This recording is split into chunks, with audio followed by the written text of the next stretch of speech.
Olá, aqui é a doutora Camila Vidal, médica especialista em reprodução humana do Ceferp, Centro de Fertilidade de Ribeirão Preto.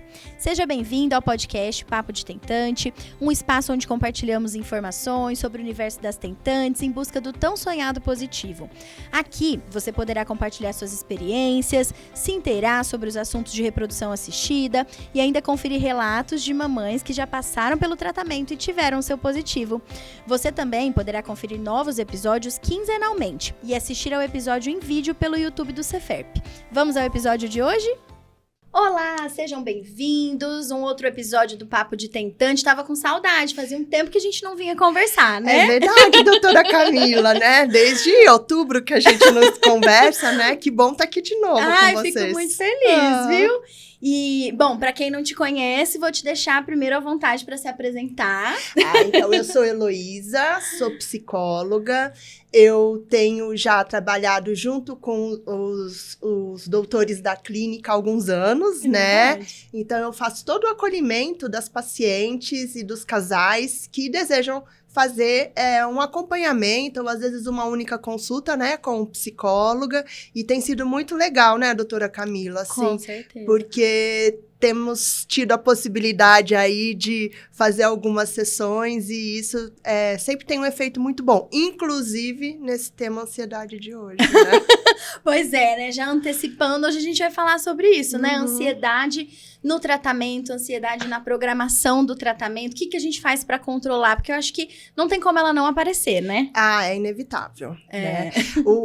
É interessante, porque assim, né, qualquer tratamento médico, né, já gera um certo nível de ansiedade, e a ansiedade a gente sabe que ela existe porque ela é desejada para algumas situações, né?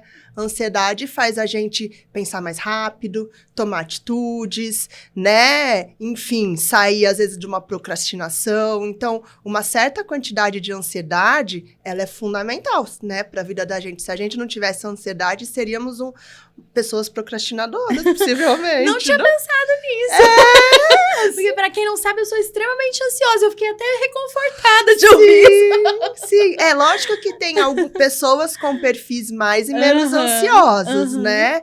E isso acaba impactando, obviamente, na personalidade, no comportamento, etc. Mas até para aqueles mais tranquilos, né? Assim, a ansiedade, ela existe exatamente para fazer a gente, né, sair daquela posição que a gente tá e buscar uma outra alternativa, uma outra situação, quebrar uma rotina, enfim. Então, a ansiedade é algo desejável.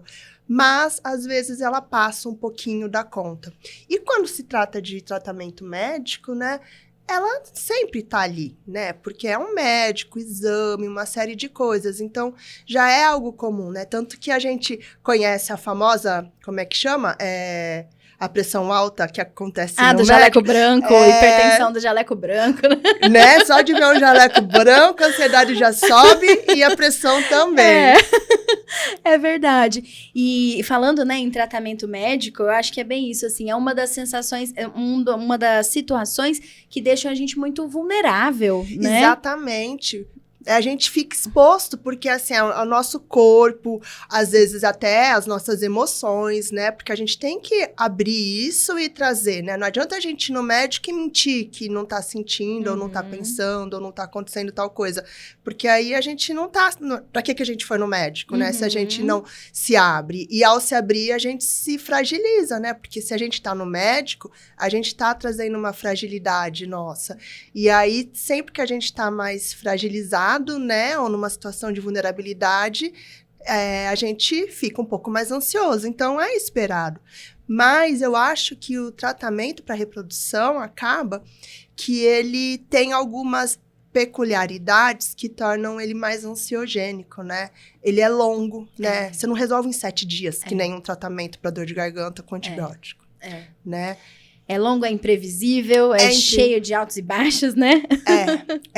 E tem uma coisa que eu acho que é a mais difícil, né? O fato da gente não ter garantia. Eu lembro de uma paciente, eu não sei se eu contei da outra vez, que ela falou assim, na verdade foi até o esposo, falou assim, para tudo que a gente vai lá, trabalha muito, investe muito, seja, né, de energia, dinheiro, a gente tem um retorno, né? Se eu vou lá e faço um consórcio de carro, ou se eu faço um investimento para comprar uma casa, pode demorar 30 anos, mas essa casa vai chegar.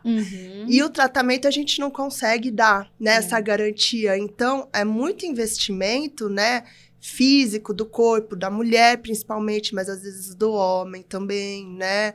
É muita manuseio, intervenção, emocional, né? Os próprios hormônios já geram essa oscilação, financeiro.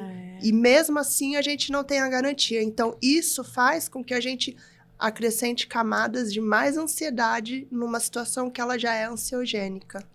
Uma vez eu ouvi de uma paciente uma frase que ela me marcou bastante. Ela falou assim, o tratamento ele não é caro quando dá certo, porque a gente não coloca preço nos nossos sonhos. Eu pagaria o que fosse para ter o meu filho.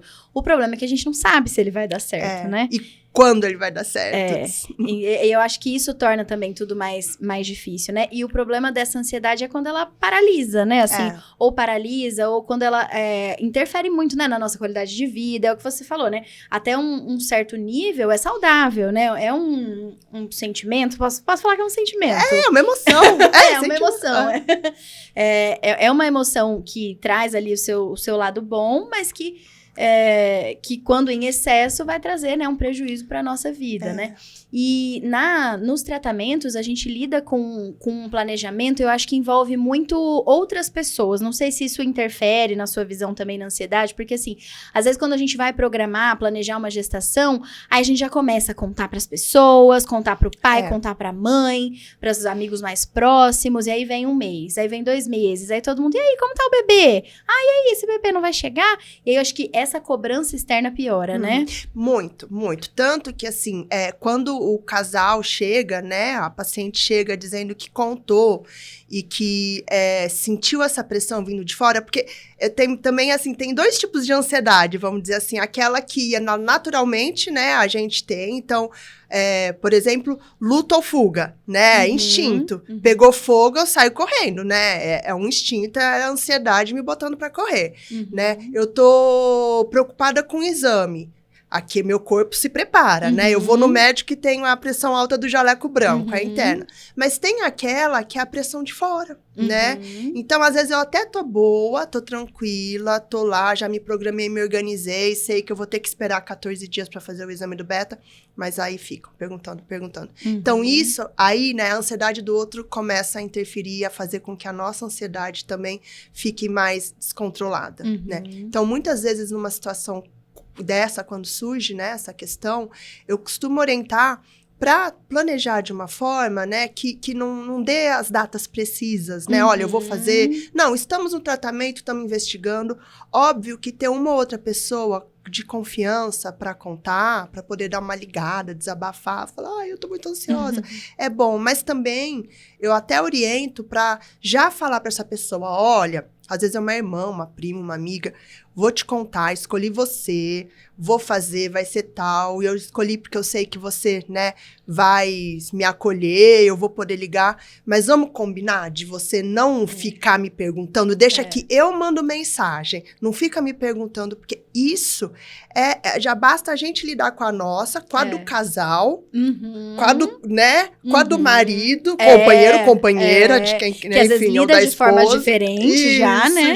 E aí ter que lidar com mãe, pai, então eu acho que a depender desse contexto, né, familiar e de amigos, né, essa nossa rede, talvez valha a pena não abrir totalmente, né? Ou se for para abrir, já avisa, gente, ó, vamos, mas não quero que fique me perguntando, porque já basta eu ter que lidar com a minha. Se eu tiver que lidar com a de vocês, Porque nem todo mundo tá preparado. Acho que quem não passa não tem noção da dimensão, né? Não faz por mal, mas é porque não tem noção do quanto isso machuca, né?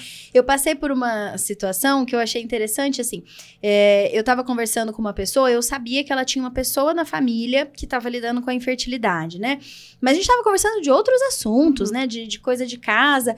E aí entrou no assunto de filhos. E aí eu percebi que ela falou assim, alguma coisa no sentido assim, porque aí quando vocês tiverem filhos, se vocês quiserem ter filhos, e aí eu pensei, olha como é diferente, né, assim, a percepção, porque muitas vezes a pessoa não pensa nem nisso, né, já vem aquela cobrança, mas vocês já estão casados há quanto tempo? Não vai vir bebê? Nossa, mas e depois você tem o primeiro, mas e o segundo? E eu acho que a pessoa que vive, pelo menos isso mais próximo, na família, ela já consegue ter uma noção diferente, né?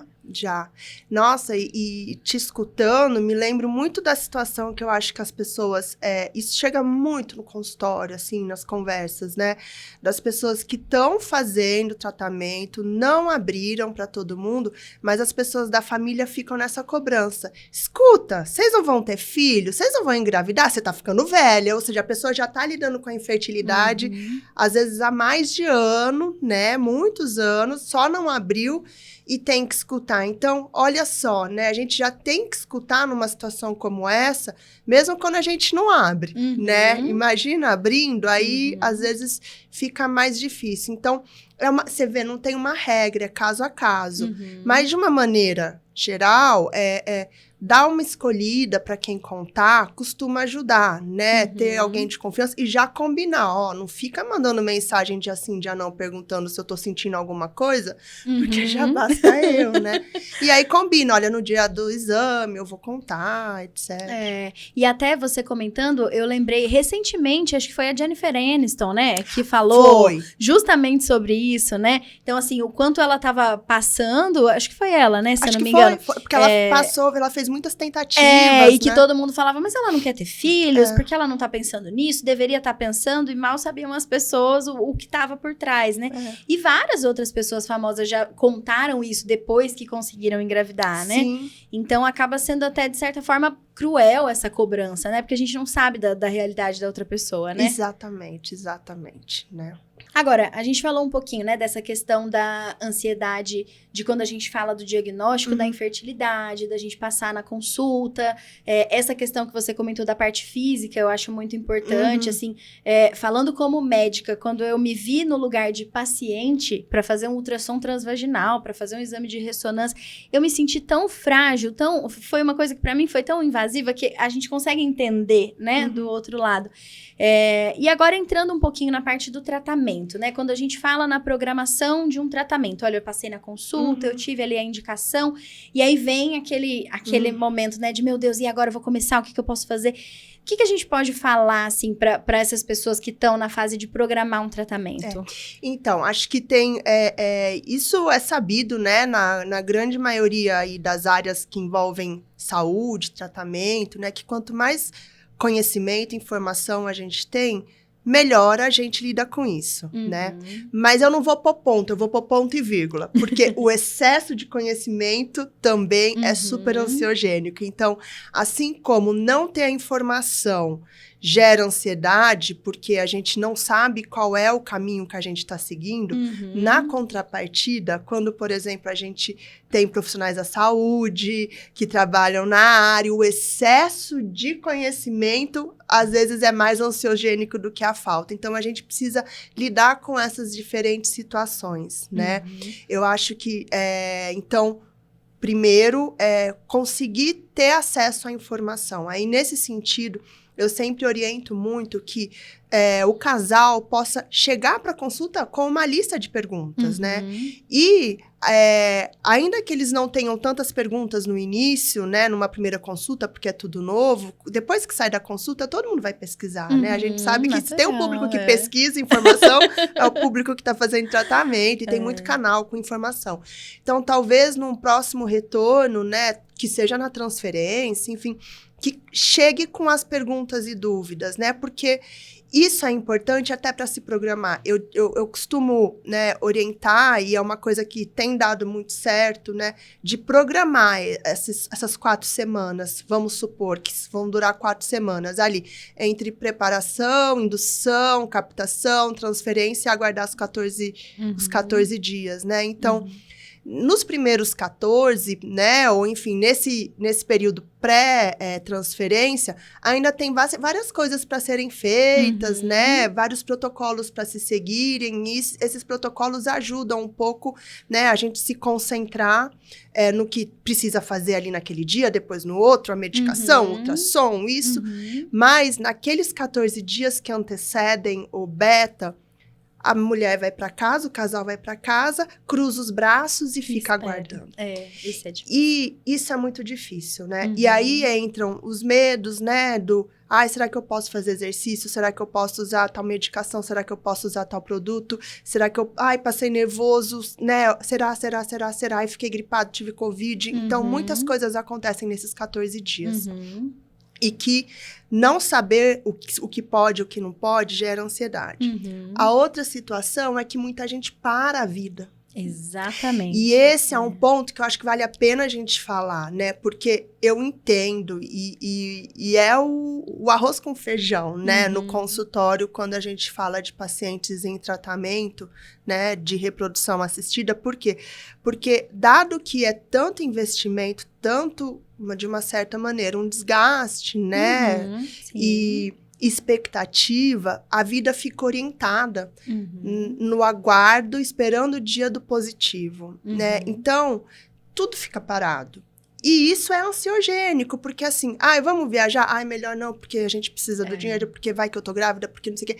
Vamos trocar o carro porque deu problema? Não, porque vai que se eu engravido, mas se eu engravidar de 2, talvez o carro tenha que ser maior. Então, vou fazer um curso. Não, porque vai que eu engravido, se eu engravido... Então, a vida fica parada. Então, o que acontece? Nesses 14 dias, né, já não bastasse a vida estar orientada para o tratamento e para a espera do positivo, com medo de fazer alguma coisa e acabar perdendo ou não evoluindo a gestação, também fica uma vida parada. Então, imagina passar 14 dias, 24 horas por dia parada, fora da rotina, pensando se vai dar certo, procurando sinal, sintoma. E a questão da informação, achei muito legal que você comentou, né, de ter informação e das etapas do tratamento, porque assim, eu sempre falo isso também, de assim, enquanto tá na estimulação, vem aqui, dia sim, dia não, o tempo passa, né? Isso. Depois da transferência, o tempo não passa. E também, durante a estimulação, a gente acaba tendo um pouco mais de informação. Porque assim, será que o ovário tá respondendo? Dá pra ver no ultrassom se ele tá ou se não tá. Será que eu vou ter óvulo na coleta? Dá pra ver no mesmo dia. Mas como vai ser a evolução dos embriões? A gente sabe praticamente ali em tempo real. Então, a gente tem mais informação desse período, né? Agora, o período entre transferir e esperar o beta, não tem. E aí é onde a gente vê que é natural a gente tentar procurar pistas, né? Então, assim, doutora, mas eu tive um sangramento. Será que pode ser a implantação? Ou então também pode ser menstruação. Mas eu tô com um pouco de dor. Porque é natural, a gente quer saber. Só que essa fase a gente não tem como saber. Eu acho que isso que é o pior, né? Então, assim, eu acabo sempre, né, que eu tenho a possibilidade de fazer o acompanhamento ali, né, ao vivo desse período, já de antemão, programar esses 14... Bom, primeira coisa é ter ideia do que precisa parar de fato e do que não precisa, né? Então, olha, eu faço atividade física, não sei o quê. Então, já estabelece com os doutores o que pode, o que não pode, como pode, e organiza uma maneira de seguir com isso, né? Ou ajustar para aquela situação que te deixa confortável. Porque às vezes a pessoa corre, mas ela falou, correr não vai me deixar confortável. Então eu vou caminhar. Então, já programa o que pode, né? Então, para manter a atividade física, manter a alimentação, manter outras rotinas, que a gente sabe que são individuais, caso a caso, né? De trabalho, etc. E tentar fugir o mínimo possível de uma rotina, né? Já estabelecida. Porque a rotina é uma das coisas que mais ajuda na ansiedade. Olha! Porque se você acorda de manhã e você não sabe o que vai acontecer da sua noite, do seu dia, aquilo é extremamente ansiogênico. Por exemplo, qual é o período que mais é ansiogênico para uma mãe de primeira viagem puérpera? O período do final da tarde, porque tá chegando a noite, ela não sabe se o bebê vai dormir, se ela vai ter leite, não tem quem acorda, quem ajude. Pensado, é verdade. E toda manhã que ela acorda é um novo dia, com pessoas acordadas, com rede de apoio, em que ela deu uma descansada mínima. Então, a falta da rotina é super ansiogênico, tanto que com criança, com bebê, com paciente que está retomando qualquer retorno da vida por conta de tratamento, né? Estabelecer rotina, porque a gente consegue prever. Bom, agora eu tenho tal coisa, então eu sei. Aí agora eu tenho tal coisa. Então, manter a rotina é algo super importante, principalmente a rotina que ajuda, né? Com atividade física, alimentação, trabalho e social, né? Porque muita gente, por conta do tratamento, acaba que foge dos eventos sociais. Então, por isso, talvez ter uma ou outra pessoa aí, um casal amigo, familiar, para quem pode contar, porque aí, nesse período vai, encontra no final de semana. E a outra coisa é um pouco já meio que planejar. Ó, são 14 dias, então no primeiro final de semana a gente vai viajar. No outro, a gente vai ver tal série que tem 10 temporadas, entende? Vamos no cinema, vamos no tal restaurante. Fazer uma programação prévia, né? Do que vai fazer, principalmente final de semana, feriado e noite. Porque de dia as pessoas estão trabalhando, em geral. Não são todas as pessoas que interrompem trabalho. Mas à noite, né? E no final de semana e feriado, então meio que já deixar programado, porque assim... vai tocando nessa rotina pré-programada até que chega o dia do beta. Então, é mais fácil lidar e passar por esse período que, apesar do período que antecede a transferência, ele costuma ser de muita manipulação no corpo da mulher, exames.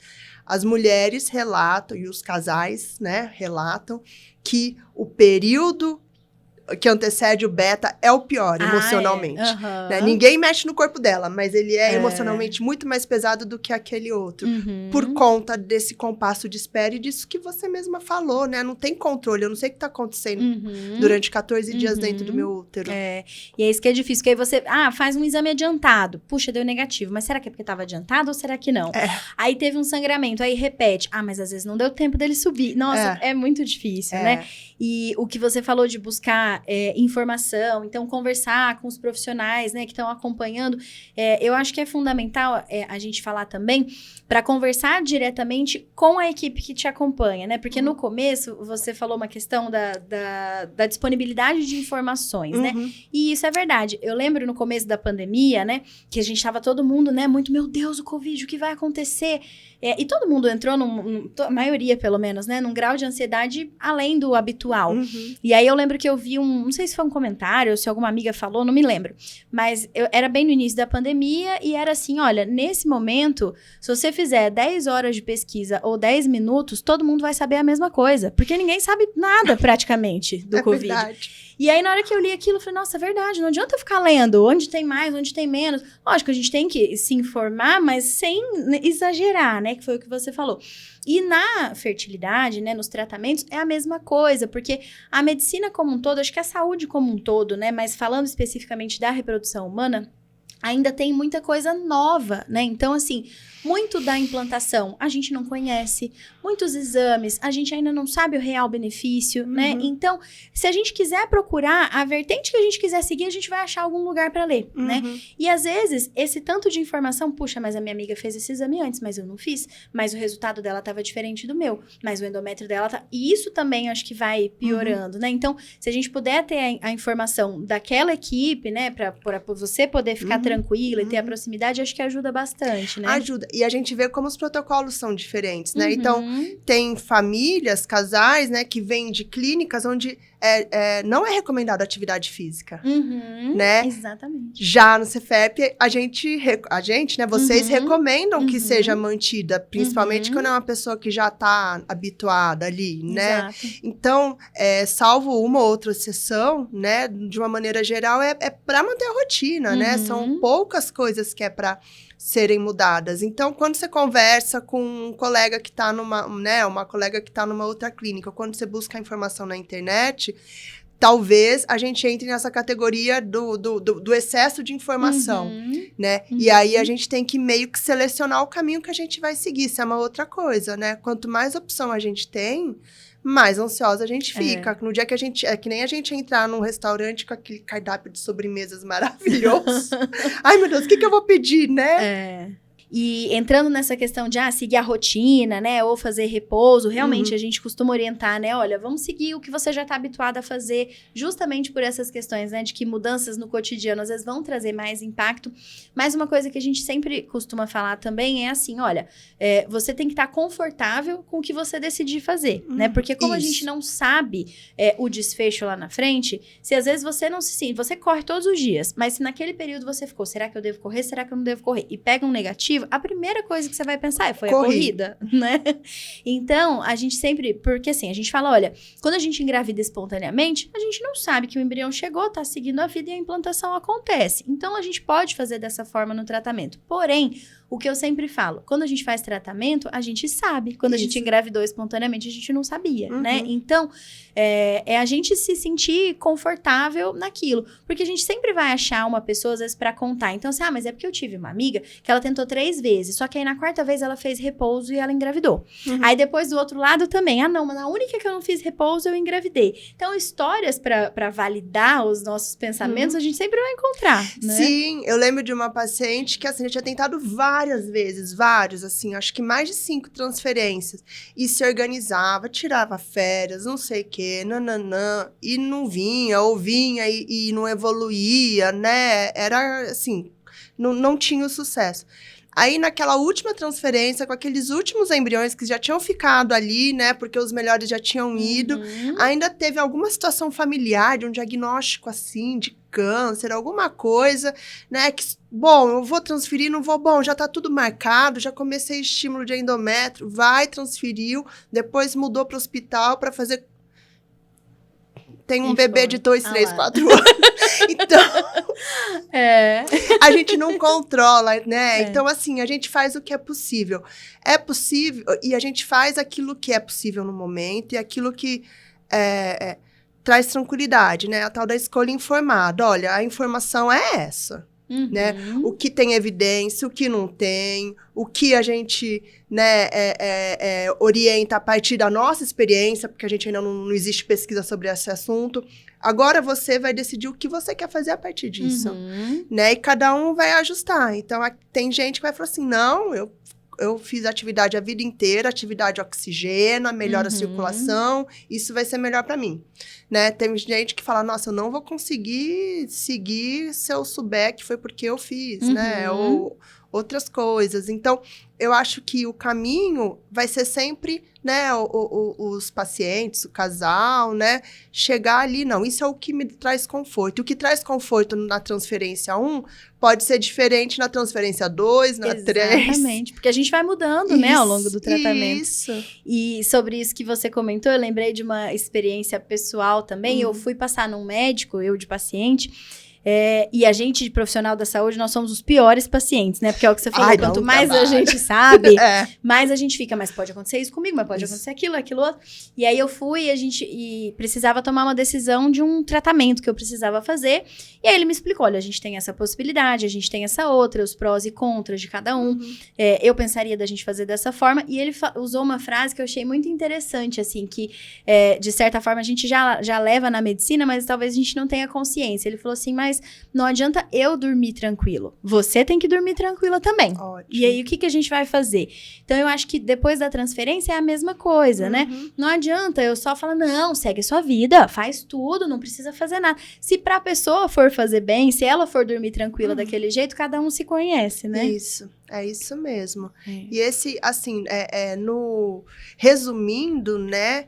Uma situação como essa, né, em que eu dou a informação à pessoa a partir da sua realidade, das suas expectativas e, enfim, né, das suas noites de sono, decide o que é melhor para ela e consegue organizar essa rotina e manter minimamente uma rotina, a chance dela apresentar uma ansiedade que vai além do esperado, né, é menor, porque ela está controlando essas variáveis que acabam dando um peso muito maior para a ansiedade de uma maneira geral, né? Então, é um caminho que eu acho que para quem, né, tá começando agora ou já teve uma experiência anterior, sentiu que ficou muito ansioso, talvez programar bem, buscar tirar as dúvidas, organizar esses 14 dias, né?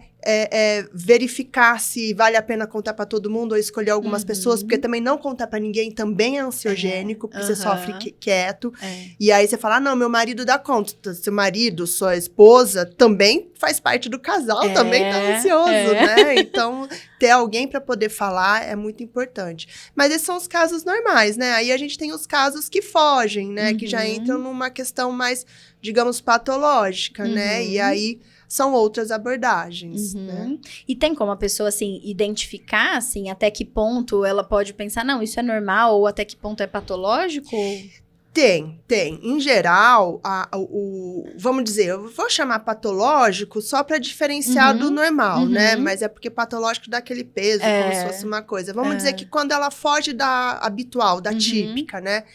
Ela não vai conseguir dormir bem, ela ou vai ter dificuldade para dormir, ou ela vai acordar à noite, ou ela vai ter uma qualidade de sono muito ruim, ela não vai conseguir seguir a rotina, né? Ela vai sentir uma labilidade emocional, que é um alto e baixo, que já é esperado, né? Do tratamento, dos hormônios, etc., né? Da pressão, da situação. Mas assim, então, ela sente que, em geral, o que acontece é, quando ela sente que ela tá mais triste, mais deprimida, ela se sente muito fundo, né? É óbvio que com o hormônio, assim como o puerpério, a gente já dá uma fundadinha maior, né? Mas às vezes ou é muito frequente, ou é muito difícil sair desse baixo, sabe? Ou a ansiedade é tão grande que sente palpitação, né? Muito pensamento que não consegue controlar, então, assim, fica com pensamentos muito ruins, ou não consegue dar sequência na vida, porque a toda hora tem pensamento que precisa fazer isso, precisa fazer aquilo, tem que tomar cuidado com aquilo outro, né? Então, você vê, são várias frentes que a gente percebe, né? Ou uma irritabilidade muito grande, né? Que tá tendo impacto na vida da pessoa, profissionalmente, na relação, no casamento, na vida familiar, com outros filhos. Então, são sinais que chamam a atenção. E aí, numa situação como essa, vale a pena avaliar, porque às vezes a pessoa só não tá conseguindo organizar ideias e pensamentos e sentimentos. E isso, no consultório de um psicólogo, a gente consegue ajudar. Então, só de falar, verbalizar, xingar, sem ser julgada, né? Porque às vezes é isso, medo de eu pegar e falar que eu tô muito brava ou indignada por que eu tô passando por isso, ou por que deu errado, sabe? E aí alguém julgar, não fala assim, pensa que tem um monte de gente que não consegue fazer tratamento. Eu não aguento esses comentários. Eu entendo o lado bom, mas é difícil, né? Então, no consultório do psicólogo, ela vai poder falar e ninguém vai julgar, vai dizer isso mesmo. É muito difícil, né? E passando, né, eventualmente, vão ser pessoas que talvez precisem de um apoio medicamentoso. E hoje, felizmente, a gente tem medicações super seguras, né, que são usadas há décadas e que ajudam, né, no controle de ansiedade, né, ou para aquelas pessoas também que têm, às vezes, uma depressão associada. Então, dá uma equilibrada nesse momento. Então, a gente precisa também ficar atento, porque se é uma pessoa que vai para um tratamento, ela já teve um diagnóstico anterior, já precisou passar no psiquiatra, fazer tratamento prévio, né? Vale a pena, talvez, né, dar uma passada num psicólogo ou voltar no teu psiquiatra para reavaliar, porque por conta do estresse todo que o tratamento, né, adiciona, às vezes vale a pena dar uma entrada aí com a medicação nesse período para passar um pouco mais tranquila, nem que tire depois, né? Mas pelo menos assim, porque é muito ruim também, né? Às vezes a pessoa só vai perceber que estava muito mal, muito ruim, dias depois de ficar sofrendo. Eu acho que isso, vocês acabam pegando muitos casos assim, né? Que a pessoa termina o tratamento exaurida. Nem o positivo acaba sendo... A pessoa pega o positivo e ela tá tão ansiosa que aí ela já começa, ai meu Deus, eu vou perder, ai meu Deus, vai vir com problema, porque não sei quem, porque não sei quem. Não dá pra curtir, né? Não dá, porque a pessoa entrou num quadro de ansiedade que não é essa ansiedade produtiva esperada, e aí nem o positivo ali resolve, né? Porque ela tá fora do esperado.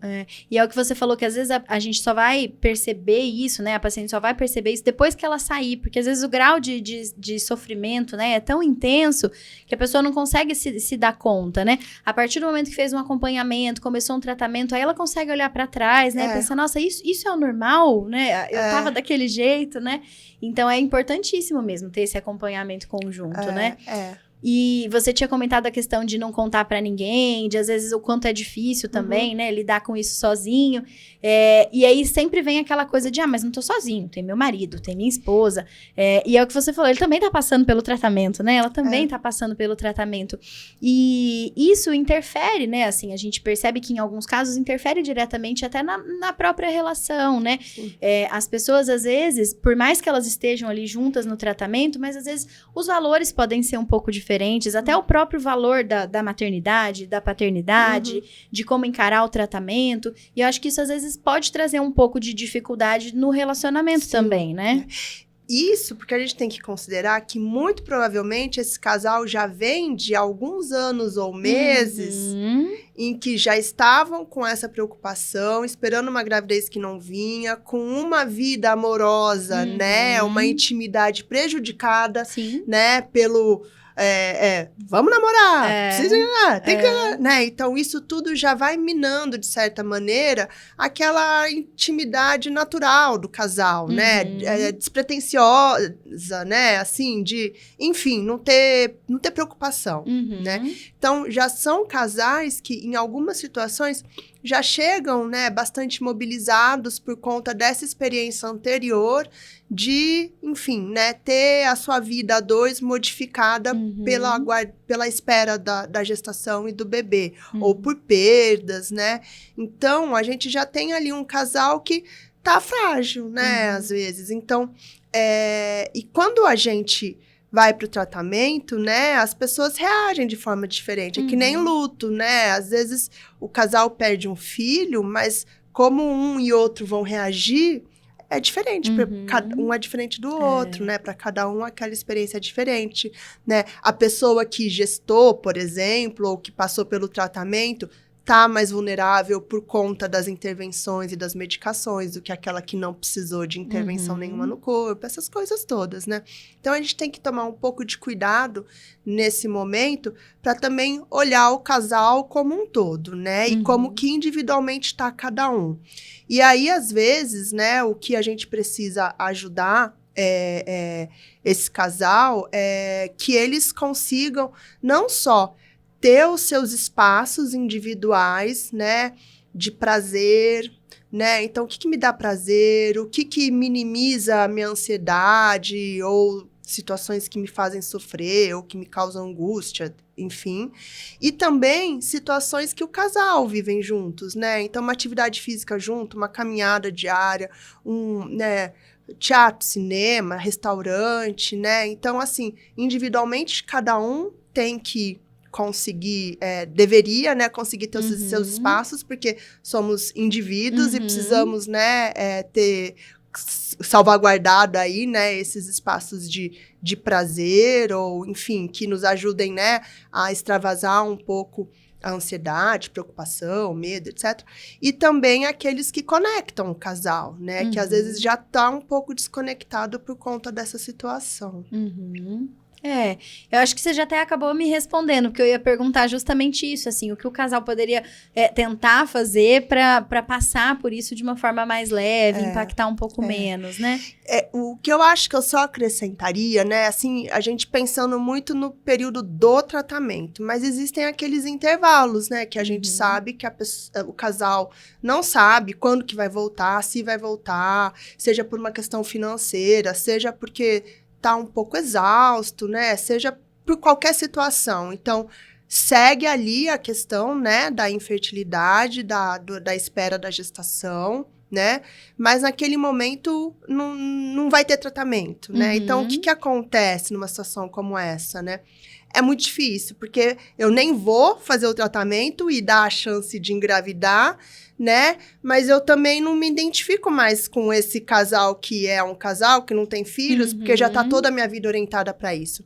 E aí, o que eu costumo, né, a orientar e ajudar é para que, tanto em termos de indivíduos ali do casal, como casal, tente manter essa rotina que eles têm, né, de projetos na vida, projetos individuais, projetos do casal, o maior número deles, né, porque acaba que é o que a gente falou lá para trás, né? A vida para. Eu não viajo, eu não troco o carro, eu não reformo a casa, eu não compro roupa, porque se eu engravidar pode ser. Eu não isso, eu aquilo outro, porque tudo tá. Porque aí depois.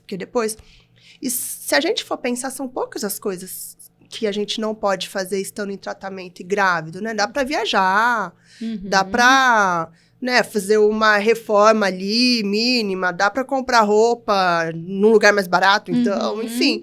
Porque toda vez que eu deixo, eu me privo de fazer algo pensando nessa gestação que não vem, né, ou que tá demorando para chegar, né, isso é muito ansiogênico, porque a vida fica parada, né, e se eu não tô indo pro tratamento, aí que para mesmo. E assim, o que mais costuma ajudar, né, numa situação como essa, quando esses casais chegam, assim, gente, vamos tocar a vida. Quais são os projetos de cada um? Quais são os projetos do casal? Vamos tocar. Quando vocês decidirem fazer o tratamento segue em paralelo, né? Porque são pessoas, casais, que ficam, né, só olhando para aquele problema, desafio, que é foco, que é o bebê, né, a gestação. E todas as outras potencialidades das pessoas, dos indivíduos e dos casais ficam de segundo plano, né? Então, um desafio profissional, um desafio pessoal, um desafio de atividade física. Não, eu quero fazer uma maratona, eu quero subir não sei aonde, né? Então... eu oriento muito que eles possam tocar e seguir com esses planos ativos, né? E aí, assim, a minha realização é quando, por exemplo, numa situação como essa, já chegou algumas pacientes que estavam fora da atividade física e aí entram nessa, né, de correr, de fazer alguma coisa assim, ou... Como é que chama aquele também de peso? Crossfit? Ou eu não sei. Sabe, da areia. O beach tênis. Eu pensei, esgrima? Não, pode ser também.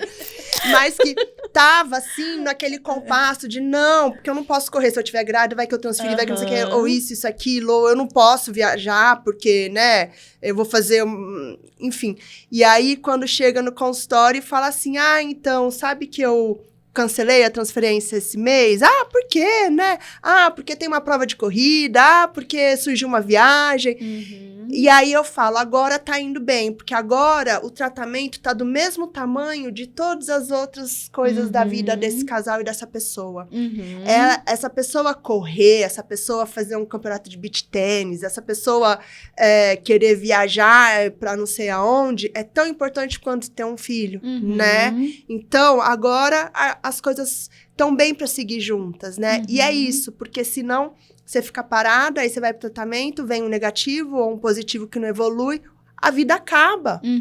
E como a vida de uma pessoa pode acabar porque o filho ainda não chegou, né? Sendo que ela tem todas essas outras potencialidades. Então, é um trabalho um pouco nesse sentido também. Nossa, eu achei maravilhoso que você falou de ficar do mesmo tamanho dos outros aspectos da vida, né? Porque se a gente coloca uma coisa gigante, a gente vai olhar e vai se sentir impotente, incapaz, paralisado, né? E acho que tem isso. O tratamento, como a gente não controla e não garante...